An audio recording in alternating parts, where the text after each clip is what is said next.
I hope दोस्तों, मैं आशा करता हूं कि आप बिल्कुल सही होंगे। दोस्तों आइए तो आज प्रश्नावली 7.1 का जो है क्वेश्चन नंबर 6 क्या कहता है वो देखते हैं।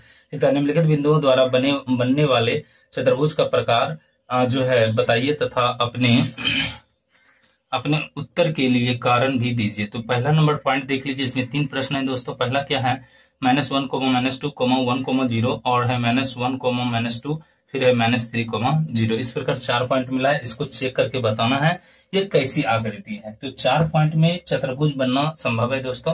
तो हम क्या करते हैं, सबसे पहले मान लेते हैं, चूंकि नेमिंग है नहीं इसीलिए मान लेते हैं। माना A -1, -2, B 1, 0, C -1, 2 एवं D -3, 0 जो है दिए गए बिंदुएं हैं। ठीक है दोस्तों, अब क्या करना होगा, उसी तरह AB, BC, CD, DA और इसके विकर्ण जो है वो AB और AC निकालने होंगे। तो सबसे पहले एक छोटा सा पिक्चर मैं क्रिएट करता हूं, आप इसको देख लीजिए दोस्तों। ये कैसा पिक्चर है बिल्कुल भी मुझे पता नहीं है, मैं तत्काल जैसा ही बनाया। आप ऐसा देखकर नहीं सोचिएगा कि यह आयत है, या किसी भी तरह का पिक्चर हो सकता है। जब मैं इसे निकाल लूंगा, सॉल्व कर लूंगा, तब बताऊंगा कि यह क्या है। A, B, C और D इसके 4 नियामक हैं। एक तो देखिए -1, जो है -2 है। दूसरा क्या है 1, 0 है। तीसरा क्या है दोस्तों -1, 2 है। और चौथा क्या है, तो चौथा है -3, 0। चलिए अब एक एक करके इसका विकर्ण भी देख लीजिए। ये विकर्ण AC है और ये विकर्ण क्या है BD। ठीक है दोस्तों, तो अब मैं सबसे पहले चारों भुजाओं का डिस्टेंस फाइंड करूंगा, उसके बाद विकर्ण और जो है विकर्ण का भी डिस्टेंस फाइंड करूंगा दोस्तों। आइए, तो मुझे चाहिए AB। ठीक है, AB का दूरी लेंगे। AB अर्थात दूरी फार्मूला से AB बराबर फार्मूला हो गया x2 - x1 का होल स्क्वायर प्लस हो जाएगा y2 - y1 का कितना होल स्क्वायर। ठीक है दोस्तों, अब देखिए ये ले रहे हैं तो ये x1, ये हो जाएगा y1, ये हो जाएगा x2 और ये हो जाएगा y2। अब चलिए, तो ये हो गया दोस्तों।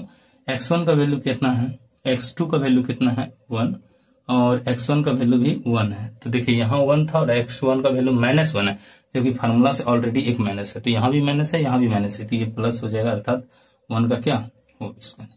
फिर देखिए प्लस, अब क्या हो जाएगा दोस्तों, तो यहाँ पर y2 का वैल्यू कितना है 0 और y1 का है माइनस जो है 2, तो 0। अब देखिए ये फार्मूला का माइनस है, जबकि इसका वैल्यू भी माइनस में है, तो ये क्या हो जाएगा +2 का होल स्क्वायर।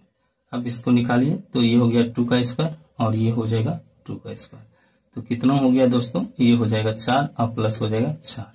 जरा ध्यान से देखिए, तो ये हो जाएगा कितना 4 × 2 और इसी को लिख सकते हैं कितना 2√2 इकाई। ठीक है दोस्तों, इस प्रकार देखिए हमने AB का वैल्यू फाइंड किया दोस्तों, तो वैल्यू आ गया 2√2 इकाई।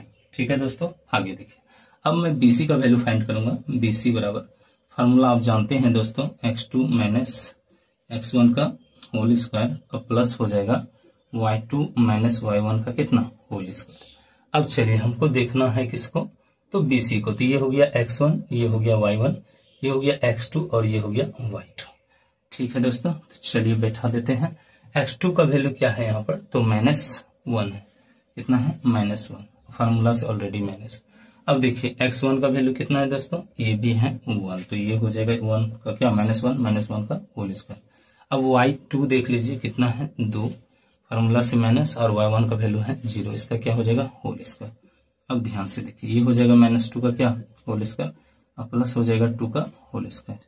तो ये हो गया 4 और प्लस हो जाएगा 4। ठीक है दोस्तों, अब क्या करेंगे, तो वही √4 × 2 करेंगे और इसका वर्गमूल ले लेंगे 2√2। ठीक है दोस्तों, ये क्या हो जाएगा इकाई, अर्थात यहाँ पर BC भी जो हमने देखा है वो भी 2√2 इकाई आ रहा है। अब हमको चाहिए क्या, CD चाहिए दोस्तों, CD। तो CD बराबर फार्मूला हो जाएगा x2 - x1 का होल स्क्वायर और प्लस हो जाएगा y2 - y1 का कितना होल स्क्वायर। अब चूंकि बात हो रहा है CD पर, तो यहीं से स्टार्ट करते हैं। ये हो गया x1, ये हो गया y1, ये हो जाएगा x2 और ये हो जाएगा y2। ठीक है, अब वैल्यू पुट कर लीजिए दोस्तों। तो देखिए x2 का वैल्यू कितना है -3, और x1 का वैल्यू कितना है, यहाँ देखिए फार्मूला से इसका माइनस आया, और जबकि x1 का ऑलरेडी माइनस है तो माइनस माइनस क्या हो जाएगा प्लस, इसका क्या हो जाएगा होल स्क्वायर।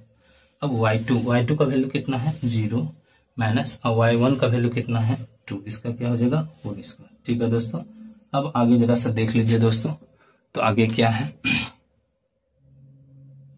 तो चलिए दोस्तों ये हो गया -2 का होल स्क्वायर, और प्लस क्या हो जाएगा, ये हो जाएगा -2 का होल स्क्वायर।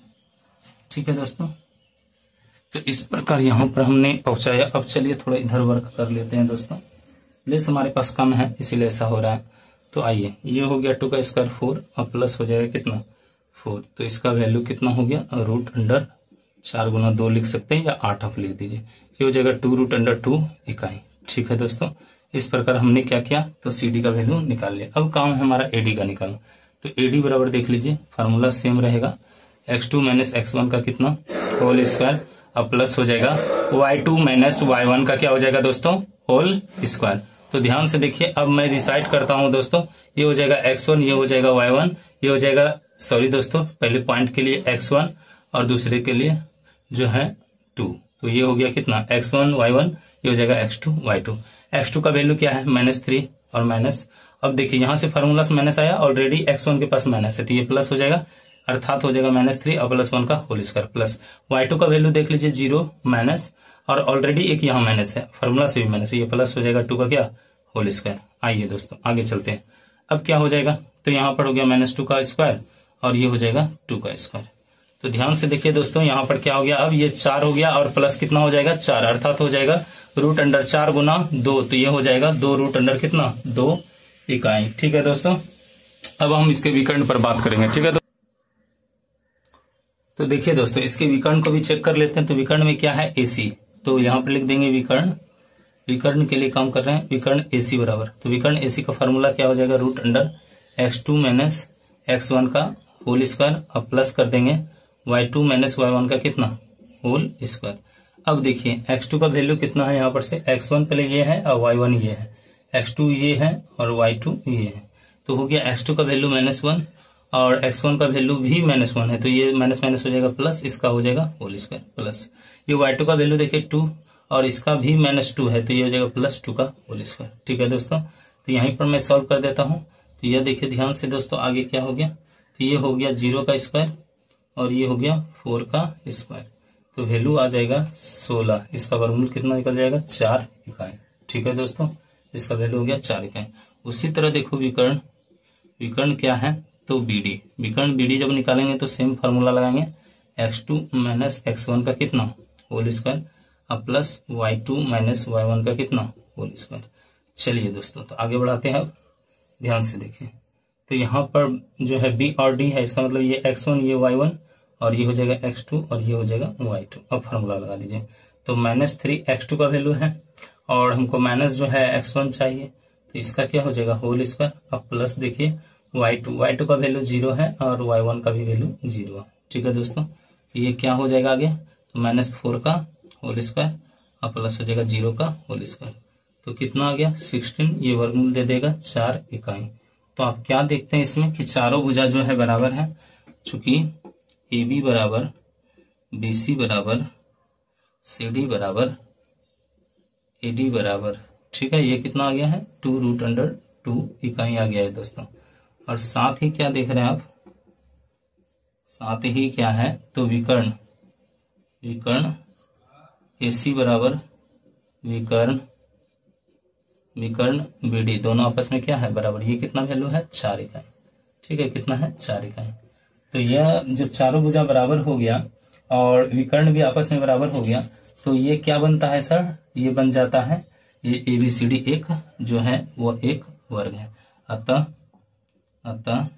ABCD एक वर्ग है। ठीक है दोस्तों, इसे देखने के लिए धन्यवाद दोस्तों, लाइक करें, सब्सक्राइब करें और शेयर करें, ज्यादातर मित्रों तक इसे पहुंचाएं दोस्तों। और अगले नोटिफिकेशन के लिए जरूर से जरूर आप सब्सक्राइब कर लिए दोस्तों, ताकि अगला वीडियो जब भी मैं अपलोड करूं आपको नोटिफिकेशन मिल जाए। ठीक है दोस्तों, तो थैंक यू दोस्तों, मिलते हैं अगले वीडियो में, बाय बाय।